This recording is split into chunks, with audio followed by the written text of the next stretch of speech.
उच्चतम न्यायालय जाति आधारित गणना मामले में राज्य सरकार की याचिका पर आज सुनवाई करेगा। न्यायमूर्ति पी.आर. गवई और न्यायमूर्ति संजय करोल की खंडपीठ पटना उच्च न्यायालय के अंतरिम आदेश और मामले की जल्द सुनवाई की अपील खारिज होने के खिलाफ सुनवाई करेगा।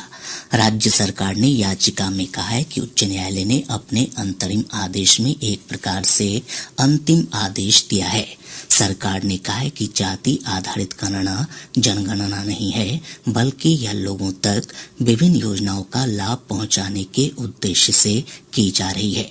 गौरतलब है कि पटना उच्च न्यायालय ने प्रदेश में चल रही जाति आधारित गणना पर रोक लगाते हुए मामले की अगली सुनवाई 3 जुलाई को निर्धारित की थी। उच्चतम न्यायालय ने सामान्य श्रेणी के आर्थिक रूप से कमजोर वर्ग ईडब्ल्यूएस आरक्षण को सही ठहराने वाले फैसले पर पुनर्विचार की मांग खारिज कर दी है।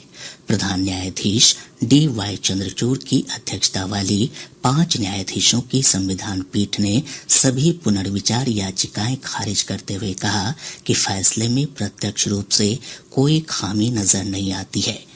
गौरतलब है कि 5 सदस्यीय संविधान पीठ ने 7 नवंबर 2022 को आर्थिक रूप से कमजोर वर्ग को 10% आरक्षण देने के 103वें संविधान संशोधन को सही ठहराया था। इस फैसले के विरोध में सुप्रीम कोर्ट में लगभग 1 दर्जन याचिकाएं दाखिल हुई थी। राष्ट्रीय मानवाधिकार आयोग एनएचआरसी ने देश में सोशल मीडिया पर बच्चों से संबंधित अश्लील सामग्री में कथित बढ़ोतरी पर केंद्र, राज्यों और केंद्र शासित प्रदेशों को नोटिस जारी किया है। आयोग ने मीडिया की खबरों का स्वतः संज्ञान लेते हुए ये कार्रवाई की है। खबरों में कहा गया था कि देश में सोशल मीडिया पर बच्चों से संबंधित अश्लील सामग्री का प्रसार 250 से 300% तक बढ़ गया है। आयोग ने सोशल मीडिया पर इस तरह के खतरे को रोकने के लिए उठाए गए कदमों पर 6 सप्ताह के भीतर विस्तृत रिपोर्ट देने को कहा है। केंद्रीय मंत्री जितेंद्र सिंह आज नई दिल्ली में 8वीं अखिल भारतीय पेंशन अदालत का उद्घाटन करेंगे। इसमें पेंशन के पुराने मामलों का निपटारा किया जाएगा। पेंशन अदालत को विभिन्न स्थानों पर वीडियो कॉन्फ्रेंस के माध्यम से जोड़ा जाएगा। गौरतलब है कि अब तक 7 अखिल भारतीय पेंशन अदालतें आयोजित की जा चुकी हैं, जिनमें 24,218 मामलों की सुनवाई की गई और 17,235 मामलों का निपटारा किया गया।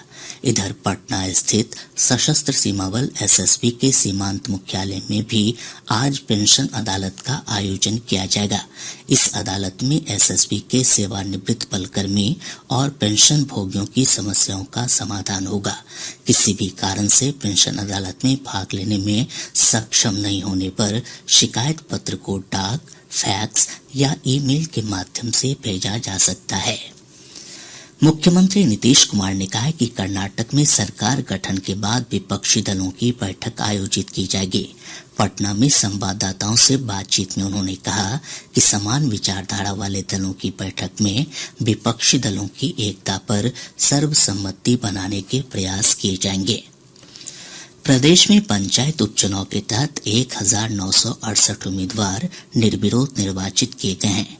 राज्य निर्वाचन आयोग के अनुसार सबसे अधिक ग्राम कचहरी पंच के 1755 पदों पर निर्विरोध निर्वाचन हुआ है।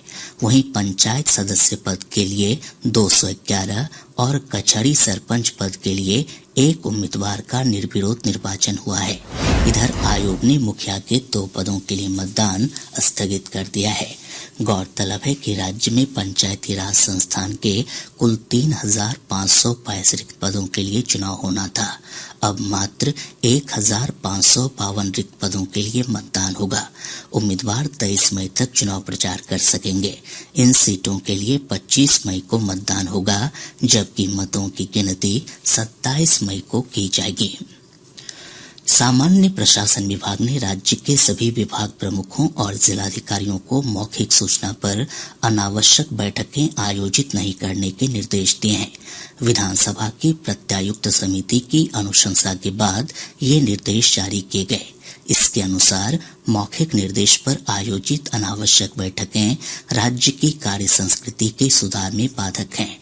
रिपोर्ट में कहा गया है कि आकस्मिक स्थिति में मौखिक सूचना पर बैठक बुलाए जाने पर बैठक के बाद संपुष्टि निर्गत की जानी चाहिए। नालंदा के रहुई डेंटल कॉलेज में 100 सीटों पर पढ़ाई की अनुमति मिल गई है। केंद्र सरकार ने इस संबंध में स्वास्थ्य विभाग को पत्र जारी किया है। इस पत्र में डेंटल काउंसिल ऑफ इंडिया ने नामांकन लेने से पहले राशि और अन्य आवश्यक कार्य 10 दिनों में पूरा करने का निर्देश दिया है। बांका जिले के जयपुर क्षेत्र के चंदेरपट्टी गांव के पास खनिज संपदा का पता लगाने के लिए जियोलॉजिकल सर्वे ऑफ इंडिया की टीम खुदाई कर रही है। खनन पदाधिकारी कुमार रंजन ने बताया कि भूगर्भ नक्शे के आधार पर इस इलाके में बड़े पैमाने पर जिंक, सोना, क्रोमियम और निकेल जैसी खनिज संपदा मिलने की संभावना है। जिलाधिकारी अंशुल कुमार ने बताया कि फिलहाल चंदेपट्टी के पास पिछले 3 दिनों से 1 यूनिट की खुदाई का काम चल रहा है। आसपास की अन्य जगहों पर भी खुदाई की जाएगी। प्रदेश में आज से मौसम के रुख में बदलाव होने के आसार हैं। मौसम विभाग के अनुसार एक ट्रफ रेखा उत्तर बिहार से छत्तीसगढ़ तक बनी हुई है, जिसके प्रभाव से आज से 20 मई तक राज्य के अधिकांश हिस्सों में हल्की से मध्यम बारिश की संभावना है। विभाग ने कहा है कि इस दौरान मेघ गर्जन के साथ वज्रपात की भी आशंका है। साथ ही हवा की गति 30 से 40 किलोमीटर प्रति घंटे तक रह सकती है। विभाग ने मौसम में परिवर्तन को देखते हुए किसानों को खेतों में लगी रबी फसल की तत्काल कटाई करने और उसका सुरक्षित भंडारण करने का परामर्श दिया है। साथ ही लोगों से खराब मौसम के दौरान बाहर नहीं निकलने की अपील की गई है। इस बीच मौसम विभाग ने कहा है कि इस बार दक्षिण पश्चिम मानसून 4 जून तक केरल पहुंचने की संभावना है। इसमें अधिकतम 4 दिनों की देरी हो सकती है। पटना हाईकोर्ट ने राज्य के 1135 पशु चिकित्सालयों में फार्मासिस्ट के सृजित पदों पर नियुक्ति नहीं होने के मामले में राज्य सरकार से जवाब तलब किया है। मुख्य न्यायाधीश के विनोद चंद्रन और न्यायमूर्ति मधुरेश प्रसाद की खंडपीठ ने एक जनहित याचिका पर सुनवाई करते हुए न्यायालय को 14 जुलाई तक इस मामले में हलफनामा दायर करने का आदेश दिया। गोपालगंज जिले के फुलबड़िया के वंशी बतराहा गांव के पास वाहन जांच के दौरान पुलिस ने एक वाहन से 383 किलो चांदी के साथ 2 लोगों को गिरफ्तार किया है। बरामद चांदी का बाजार मूल्य 1 करोड़ 30 लाख रुपए होने का अनुमान है। गिरफ्तार आरोपी उत्तर प्रदेश के रहने वाले हैं।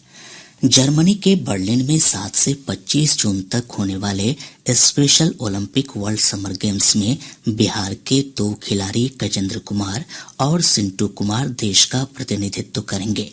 गजेंद्र कुमार एथलेटिक्स और सिंटू कुमार हैंडबॉल प्रतिस्पर्धा में भाग लेंगे। इनके साथ एथलेटिक्स टीम के कोच के रूप में संदीप कुमार का भी चयन किया गया है।